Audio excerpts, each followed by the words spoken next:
Welcome to the High Ticket Success Podcast, where premium coaches, consultants, and advisors come for bold strategies, big breakthroughs, and real results. I'm your host, Dave Dubeau. Hey, folks. Chances are, if you're in the coaching, consulting, advisor world, you've heard about the whole idea of being seen as an expert, being seen as an authority. Well, one of the best ways to be seen as an authority is to be an author. Another great way to be seen as an authority is to speak in public speaking. And today's guest, Biba Pedron, who is zooming in from Miami, Biba is originally from France, is an expert in both of those areas. She helps professionals like us get the word out, build up our authority, build up our credibility by writing books and by speaking in public. So Biba, welcome to the show. Great to have you. Thank you very much, and thanks for the invitation. I'm happy to be here. My pleasure. So writing books and speaking in public is really a topic that I love, so that's perfect. Yeah. So Biba, I drank the Kool-Aid about being an author many, many years ago. I think I'm up to 10 books, give or take. I like to call books business cards on steroids. How did you first kind of figure out the importance of writing a book and how that kind of elevates you in the eyes of people? Actually, I wrote my first book in 2006. So I arrived in the United States in 2003. I didn't know anybody. I didn't speak English. But then I started a business. In order to get a visa, I started a business and I organized networking because it was something that I didn't know before because we didn't have networking in France at the time. But I liked the concept. So I started organizing networking in New York. And then at some point, so I was working mainly doing networking for the American people. Mm-hmm. And then at some point, when the French people from New York hear that I was French, since everybody think that Pedron, it's Spanish, but it's French. And actually they came and I noticed that there's another needs for them. The needs for them was they were asking me how I got there, how I got the visa, how much I had to invest and everything. And at some point I realized that I had two target market. The American people, the entrepreneur, with who I organized the networking, and then the French who just wanted to know how to start a business in the United States.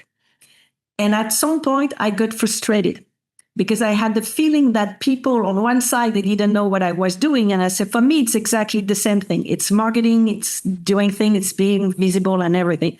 So that's the reason why I wrote the first book, and it's called Start Your Dream Business Today, because it works both for the American, and it was in English, both for the Americans who were doing businesses and coming to the networking, and then for the French who wanted to do business in the US. That's how I started, just out of frustration. Yeah, so you had these two markets that were completely different linguistically, thought they had completely different needs, but you kind of realized it was the same thing. And instead of having to explain yourself over and over again, get them the book. Yeah. And as you say, the book is really a great business card. And the book, it's definitely, and at the time I didn't even know, I just did the book to do the book. But then now that, I wrote 10 books now, and I know that's how important it is and a great marketing tools it is. And you can do so many things. And then it's interesting because when I help people to write their own book, I always let them know, be ready. As soon as the book will be published, people will look at you differently. And I know that during the coaching that I'm doing, for some of them, it's a boot camp, or other 3 months or 6 months, depending on what they want. And I tell them over and over and over, but they don't really click about it. Well, where have you noticed that people look at you differently now that you're an author? Because the first, for example, the one I wrote in 2006, so I did an event for the clients for the networking. And it was interesting. Everybody said, oh, you're an author. And at the time I said, well, you know me for at least 3 years. No. And at that time, the same. I said, no, I just wrote a book. Yeah. And then after that, I noticed people saw me differently. And then I was invited to speak at events and that kind of thing. So it gives you the credibility. And of course, in 2006, there are less people writing books. Now we have Amazon, print on demand and everything. So everybody writes a book today. In 2006 was like almost 20 years ago. That was less people. So people see you like, now you're serious. Now you're an authority. You're an expert. And now people invite you just because you wrote a book, even if you're the same person that before. Well, that brings up a good question, Biba. Now that there's Amazon print on demand and everybody, and there's AI and there's all this kind of stuff, is there any value anymore to writing books? Yes, still. Well, I don't teach people on how to write a book in 2 hours with ChatGPT or AI. So, of course, now we have AI, so it can help you to do research. I tell people to do the research with AI, but they still have their own book. Well, I guess I'm asking big picture. Now that it's so easy, what is the value in having a book? Yeah, it's still because, again, I noticed, and I had a client who just launched her book at the beginning of the month, and she saw it immediately because still the fact that you consider like an expert and an authority, even if anybody can do it, but it's not because everybody can do it on Amazon that everybody is doing it. There's still a lot of people I have people who tells me like they wrote a book like 3 years, 10 years, and they never published it. And so it's still the same, the credibility and the authority that you get immediately when you show your book, you bring your book at an event, people see you differently. You use the book to do public speaking, as you said, and it's for some people, and mainly I work a lot more with women, but for women, sometimes they're too shy to do public speaking. They don't want to be too visible. So they don't want to contact organization and to contact them in order to be on stage. But then suddenly they speak about the book. They don't speak about themselves. And suddenly that's much easier for them to say, I'm an author. I have a book on that topic. And then, so I would like to know if I could come and speak at your organization, whether it's a networking, it's a conference. So that gives them confidence because the fact that other people see them differently, see them as an authority or an expert, now they're way more confident. And it's easier for them to prospect to the public speaking. Well, before we dive into some of the suggestions you have on how to write a book, let's maybe take a look at how some of your clients and yourself even have leveraged the fact of having a book to really kind of build up that credibility and that authority. So what are, let's fast forward to the end of the process. Somebody's got their book. How do you recommend they use it and leverage it, Biba? And that's an important question because a lot of people, and I can see pretty much every day on social media, people will say, oh, I wrote a book. It's published. It's on Amazon, or even if it's on the store. They speak about the book for 2 weeks, 3 weeks. I'm launching a book. Buy my book.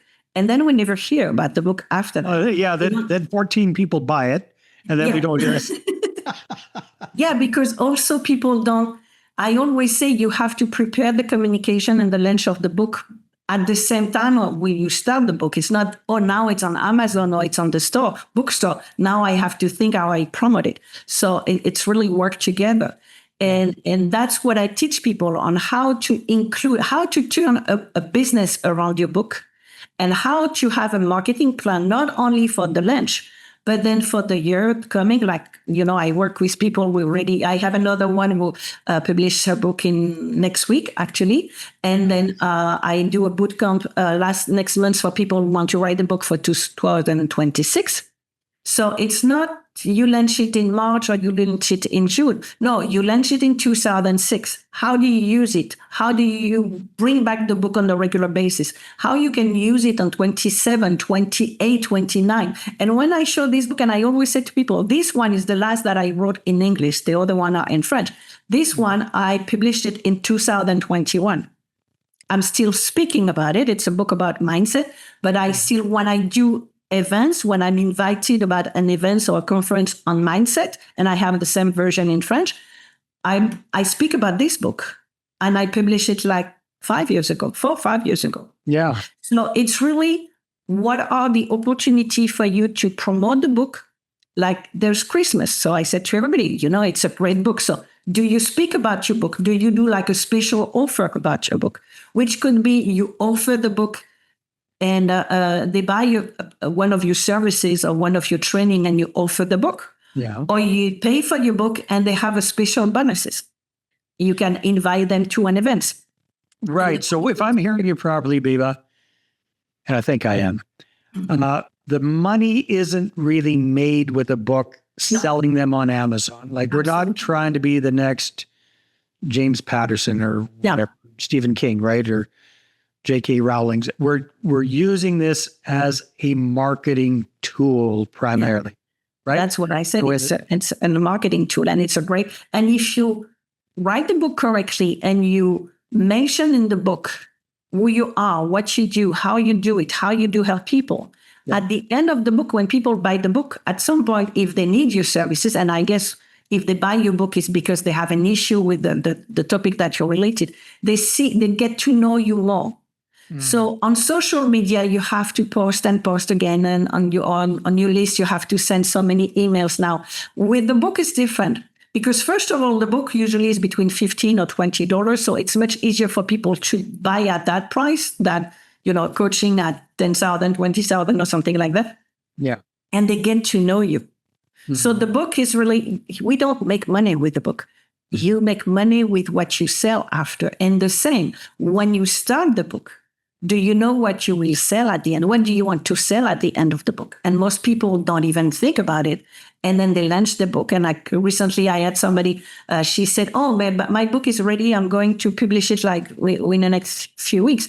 And I said, but what do you sell at the end of the book? She said, oh, nothing. I had to mention it. I said, yes, of course. And not only at the end of the book, you had to speak about all along the book, you have to mention. So it's very important that when you work on the book, you work on all of this at the same time, the content.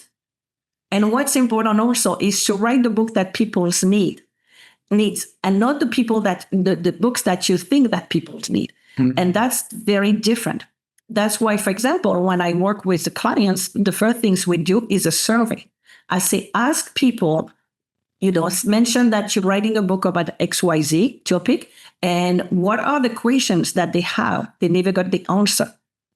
And I have clients who are coming to my boot camp like next month, and they say that just sending the survey, they got answers and they got ideas that they never even thought about writing on a book. And I say, if you don't ask, you don't put those very important information on the book. So, well, not only that, but everybody says don't judge a book by its cover and that's baloney. People do judge books by their cover. Yeah, we know. And everything.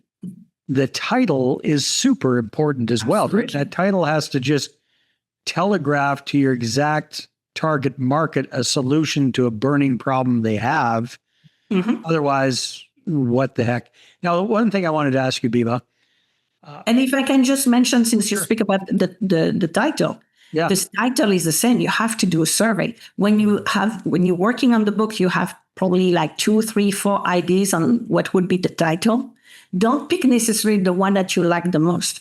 Do another survey and ask people. And I always give the example of the, what's the name? The 4-hour work week. Tim Ferriss. And I said, that's what he said in his book, or he said after, he had like 4 or 5 titles. And that one doesn't even say what's in the book. But as he said, that's the one that people click and say, I want to know how to do work 4 hours in the week.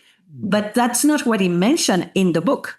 But that's what made people... A little bit of bait and switch there, but... Absolutely. Yeah. Okay. Now, the other thing that people don't realize sometimes is you're absolutely right. Don't wait till the end of the book to tell people a little bit about what you do and how you do it. Get that pretty much up front and center. Yeah. Because I don't know if the stats I remember are correct anymore, but it's something like 70% of people that buy a book, they don't even read it until the end. Finish it or don't even open it. Or I can't even. It's 80%. They don't even get, and most of the time they don't even pass chapter 2, 3 or something like that. But and that's also the reason why that you don't wait for the last paragraph of the last chapter to mention your call to action. Yeah. Now we put the call to action at the beginning of the week, the beginning of the book. Yeah. And maybe even have your contact information on the back cover of the book. Mm-hmm. Maybe even on the front cover if you got a URL in there. Again, look. You can have a QR code. My clients would just launch a book. We put the QR code on the back cover. Yeah. So takes them right to the website. That's using it the smart way. Okay. All right. So I'm curious, Biba, because I've been guilty of this myself, which is launch the book, make a big deal about it temporarily, then get distracted and forget to continue marketing your own book. So what are some of the tips that you give people for that first year after the launch when they're trying to keep the book top of mind? Because here's my guess, and correct me if I'm wrong. My guess is people are going, well, I made a big deal about the launch of this thing. I made a big splash. I sold my 14 copies on Amazon. Nobody wants to hear my book anymore in my social media network. I'm going to tick them off. They're going to unfollow me. They're going to unfriend me, blah, blah, blah. So how do you answer people with that concern? It's just because they didn't promote it correctly.